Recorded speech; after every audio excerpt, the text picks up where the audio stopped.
Okay guys, you know that to carry the lateral load in any structure, we need to use the bracing, okay? But to connect this bracing with the beam and as well as with the column, we need to use the gusset plate, okay? But in many cases, we simply neglect the design aspect of this gusset plate, as a result of which you can see that many cases this gusset plate buckle.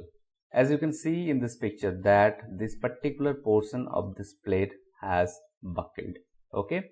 So in this video I will discuss how to design or what are the factors you need to consider when you are designing this particular gusset plate. Okay. So if you are new to this channel, please do subscribe and also press the bell icon so that in future you can be benefited.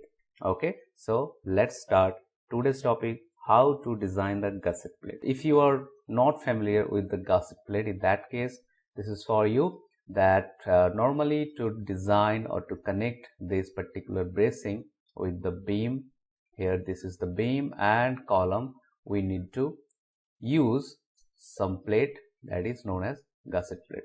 Here you can see this is the gusset plate, okay, and you can connect this gusset plate with this bracing with the use of welding as well as with the use of bolt. As you can see here, we have used the bolt to connect this gusset plate, but here you can see we have used the weld to connect this gusset plate.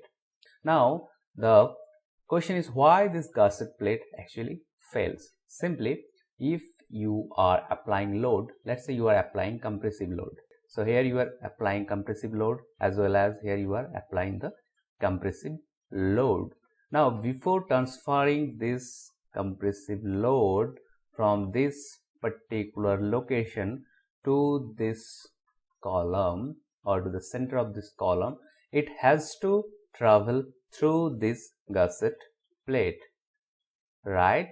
So we can say that due to this compressive load, our gusset plate is actually under the action of a compressive load, okay? Or you can say that this particular gusset plate has been sandwiched in between these two compressive force.